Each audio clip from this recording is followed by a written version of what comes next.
Hey! Donc aujourd'hui on se retrouve pour une nouvelle vidéo et c'est une vidéo qui me tient un peu à cœur puisqu'on va parler du parfum de Patrick Süskind, mais aussi je vais vous faire une petite biographie très courte sur Patrick Süskind. Je vous avais déjà parlé de ce roman dans une vidéo, je ne sais plus laquelle, où je vous avais dit que je vous ferai certainement une vidéo sur le parfum de Patrick Süskind, ou alors c'était sur Instagram, je ne m'en rappelle plus. Enfin bref, elle est là puisque j'ai eu l'honneur de relire ce livre pour la énième fois, parce que je l'ai lu plusieurs fois ce roman, pour un cours de littérature germanophone. Et cette vidéo, vu qu'on est en confinement et que j'étais censée passer à l'oral sur ce roman, mais en fait le jour où je devais passer à l'oral j'étais malade et que là avec le confinement, bref j'ai l'impression que je passerai jamais à l'oral, je fais cette vidéo pour expliquer vraiment ce que c'est que le parfum de Patrick Süskind. Je vais donner des détails un petit peu plus techniques puisque vu que je tourne cette vidéo j'enverrai le lien à ma prof pour savoir si elle veut regarder ou pas, donc c'est vrai que ça va être un peu plus détaillé que d'habitude. Cependant je ne spoilerai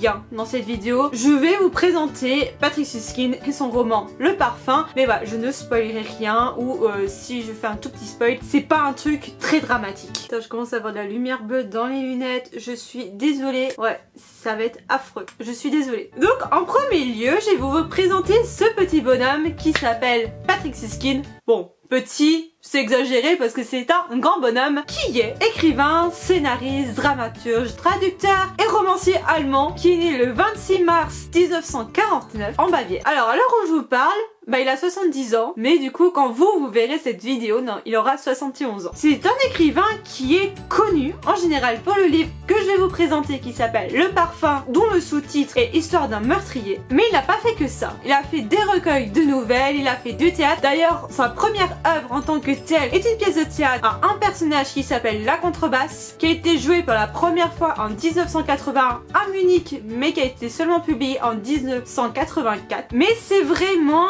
à l'apparition du parfum que Süskind va être mondialement connu. Donc un livre qui a été publié pour la première fois à Zurich en 1985 et c'est en 1986 que le parfum a été publié en France. Roman qui a eu beaucoup de succès, un succès tel que c'est devenu un classique même si c'est un contemporain, succès tel où il y a eu des adaptations cinématographiques dont une en 2006 qui a été réalisée par le réalisateur Tom Tykwer, je sais pas comment ça se prononce, je vous mets le nom juste en dessous parce que je sais pas comment ça se prononce, mais vous avez aussi une série qui a été inspirée librement du parfum de Süskind, qui est un peu plus moderne celle-là, puisque elle date de 2018 et elle est disponible sur Netflix si ça vous intéresse. Je n'ai pas encore commencé cette série mais elle m'intrigue puisque là on est plus dans un psychopathe qui reprend le principe de Jean-Baptiste Grenouille dans le parfum. En fait on est aujourd'hui mais il reprend le principe de Baptiste Grenouille dans ses meurtres. Donc pour en revenir sur le parfum, puisque je vous avais dit que la biographie de Patrick Süskind serait vachement courte, pour revenir sur le parfum nous avons donc une biographie d'un personnage fictif qui s'appelle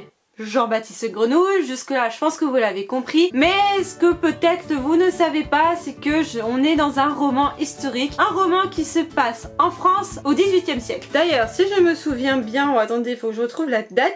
Donc si je retrouve la date, Jean-Baptiste Grenouille est né le 17 juillet 1738. Donc pour vous dire qu'on est en plein cœur du 18e siècle. Et Jean-Baptiste Grenouille, dès la première page, est présenté comme un des personnages les plus géniaux mais les plus abominables du siècle, mais dont l'histoire n'a pas retenu son nom puisqu'on a préféré retenir le nom de d'autres personnes dans l'histoire. Enfin bref, c'est toute une mise en scène qui est incroyable dans ce roman et que je vous laisse découvrir. Alors je vous l'ai dit en début de cette vidéo, c'est peut-être une vidéo un peu technique puisque là je vais découper ce roman, donc qui est en 4 parties. 10 biographies, 10 boudamment le personnage qui naît et qui meurt. Voilà, c'est le seul spoil du livre que je vais vous donner puisque sinon après voilà, si je vous dis qu'il y a des meurtres, comment vous dire que si le sous-titre est Histoire d'un meurtrier, bah il y aura forcément des meurtres. Jusque là tout va bien. Bref, donc disais-je 4 parties. Donc première partie qui regroupe l'enfance de Grenouille, comment il est né, de ses familles d'accueil. Alors pourquoi famille d'accueil, ça je vous laisse le découvrir. Et c'est aussi là où il va connaître les premières techniques de parfumerie à Paris, chez le parfumeur Baldini. Et c'est là que c'est important en fait puisque Grenouille a cette capacité de sentir toutes les odeurs, voire même jusqu'à des kilomètres et de les reconnaître toutes. Même si chaque odeur est unique, en fait il y en a qui vont avoir des mémoires auditives, d'autres visuelles, et lui il a une mémoire olfactive et c'est tout le génie de Grenouille. Mais voilà, il y a des odeurs qu'il apprécie, comment extraire les parfums, ça c'est ce qui va apprendre tout le long de sa vie et qui va mener à l'apothéose à la fin de livre dont je ne vais pas vous parler ici pour ne pas vous spoiler. Mais disais-je que donc cette première partie se ferme justement sur les premières techniques que Grenouille va apprendre autour de ce parfumeur, mais c'est pas assez. Ce que Baldini lui a enseigné, ce n'est pas assez. Il va vouloir connaître d'autres techniques. Et quelle est la ville de France qui est la capitale du parfum?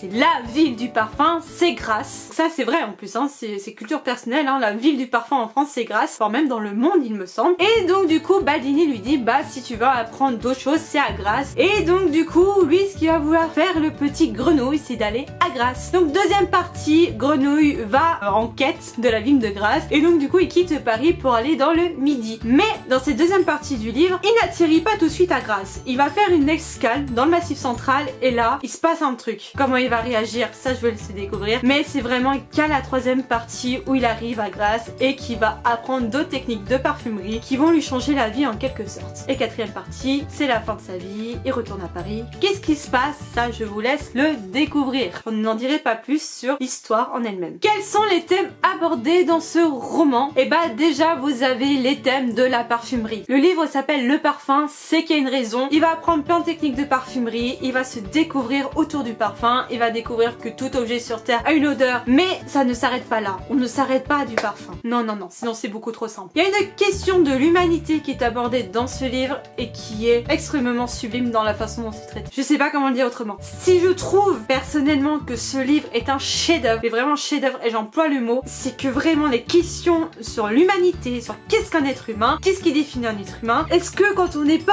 exactement pareil à ce qu'attend la société, est-ce que ça fait de nous un non-humain, est-ce que c'est une question suffisante pour nous déshumaniser? Tout ça ce sont des questions qu'on va traiter par Suskind à travers justement une identification claire qui est le parfum, mais aussi par rapport à des comportements de personnes qu'on va dire des êtres humains qui sont dans des hiérarchies sociales exemplaires, mais qui pourtant bah dans leur technique de faire, bah il y a des choses qui se passent. Est-ce que ouais, c'est vraiment une question qui est posée, qu'est-ce qui fait un humain et qu'est-ce qui ne fait pas? Est-ce que quelqu'un des hautes sociétés a plus de valeur que quelqu'un qui est de la basse société? Il y a plein de choses comme ça dans ce roman et qui est traité d'une façon surnaturelle. Alors surnaturel c'est un mot un peu trop exagéré puisqu'en réalité dans ce roman, et c'est un des autres thèmes que je prends la liberté de dire, c'est qu'on va avoir un livre construit sur le réalisme magique. Qu'est-ce que c'est que le réalisme magique? Alors c'est un terme très littéraire donc voilà c'est très précis comme je vous l'ai dit. C'est une ambiance qui va être ni surnaturelle ni fantastique. Quand on parle du fantastique c'est un sentiment d'étrangeté dans le livre mais que bon c'est étrange mais on va pas en faire des caisses. Quand on parle de surnaturel c'est vraiment on est dans un monde merveilleux, il n'y a pas de doute, on sait que ça peut pas être réel. Quand on parle de réalisme magique c'est que justement il y a des éléments surnaturels mais attention qui sont passés pour vrai. Exemple le plus banal, est-ce que c'est possible réellement de sentir des odeurs à des kilomètres à la ronde, de retenir chaque odeur des personnes, chaque odeur des objets dans la vie? Bah, ça par exemple ça peut passer par le réalisme magique, mais ce qui va faire aussi le réalisme magique c'est que bah finalement tous ceux qui abusent de Grenouille meurent dans d'étranges circonstances que je vous laisse découvrir. On a l'impression que c'est vrai finalement mais on sent qu'il y a un petit élément surnaturel et voilà c'est passé pour vrai finalement dans l'histoire. C'est ça que j'appelle le réalisme magique. Mais il faut pas croire que le monde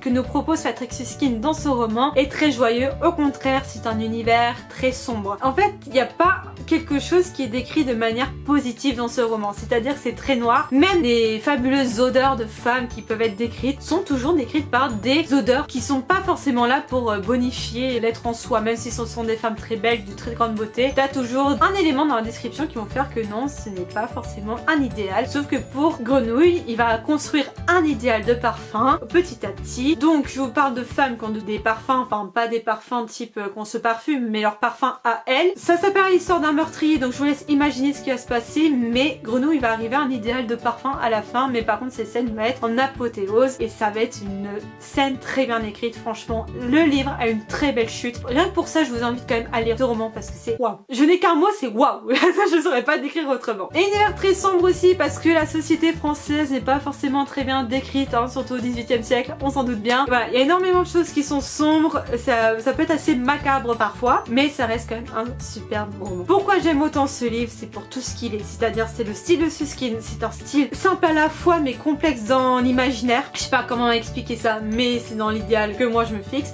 Je n'ai pas de mots en fait, c'est ça qui est horrible, c'est que quand vous avez des livres que vous aimez tant, c'est hyper dur de trouver des mots pour bien exprimer ce qu'on ressent. Mais oui, voilà, l'univers de Patrick Süskind, c'est un très bel univers. Et en fait, c'est tous les thèmes qui sont abordés, qui sont magnifiques. Et il y a même un thème de l'amour qui est abordé dans ce texte. Mais ça, je peux pas vous en parler en vidéo parce que ça serait vous spoiler. Mais ouais, c'est vraiment un livre magique à découvrir. Même si c'est sombre, même si c'est macabre. Il y a énormément de questions qui sont posées. Et même si Grenouille en lui-même est un très gros psychopathe, vraiment c'est un psychopathe le gars, et ben on est quand même attaché à lui. C'est un des personnages psychopathes auquel je suis vraiment attachée et qui me refait plonger dans ce roman de temps en temps. J'ai en ma possession, je tiens à le préciser, l'édition allemande, dont le titre allemand est Das Parfum. Tout ça pour vous dire que si vous voulez essayer de lire en allemand, puisque vous avez un niveau d'allemand assez bon, j'ai envie de dire, c'est tout à fait faisable de lire Le Parfum de Patrick Süskind en allemand. Voilà, il peut y avoir quelques phrases un peu obscures quand vous n'êtes pas trop habitué encore au style avec le datif, l'accusatif et tout, mais au niveau du vocabulaire, bon certes ça va vous l'enrichir parce qu'il y a peut-être des mots que vous ne connaissez pas, notamment dans les descriptions des odeurs, mais ça reste un livre qui est vraiment accessible en allemand. Moi personnellement, pour accélérer les choses quand je devais rendre le travail, bah, je l'ai lu en français parce que j'avais pas le temps de me plonger en allemand, mais j'ai lu quelques extraits en allemand et c'est vraiment faisable. Donc voilà, c'est ce que je tenais à dire, c'est que si vous voulez découvrir La Plume de Süskind en allemand, c'est tout à fait faisable. C'était une vidéo un peu technique mais que j'avais besoin de faire parce que j'avais besoin de parler de ce livre en particulier. En attendant, j'espère que ça vous aura plu quand même. C'est vrai qu'au niveau de l'avis, c'est pas assez complet que ce que j'aurais voulu faire, mais j'ai vraiment du mal à donner des mots sur ce que je ressens. Mais si je voulais vraiment expliquer pourquoi j'aime ce livre, ça serait spoiler le livre et c'est pas ce que j'ai envie que vous découvriez ce livre. Je vous ai donné les principaux thèmes, j'espère que ça vous aura intrigué pour découvrir ce livre. Si vous voulez en parler avec moi, bah n'hésitez pas en commentaire ou sur les réseaux sociaux ou je ne sais quoi. Vous pouvez en parler avec moi et en attendant, je vous dis à la prochaine. Alors, il se peut que je tourne une vidéo tout de suite après celle-là parce que je vais essayer de vous mettre 2 vidéos cette semaine. Donc si jamais j'ai la même tête pendant 2 vidéos, c'est tout à fait normal. En attendant, on est en confinement, je le répète, même si on vous le dit assez à la télé, c'est important de rester chez soi. Voilà, il y a beaucoup de personnes qui meurent de cette maladie malheureusement qui est le coronavirus. Voilà, restez chez vous. Je suis accessible sur les réseaux sociaux, donc si jamais vous voulez parler sur Instagram et tout, il n'y a pas de souci, je suis là. Et moi je vous dis très vite pour une prochaine vidéo. Tchuss!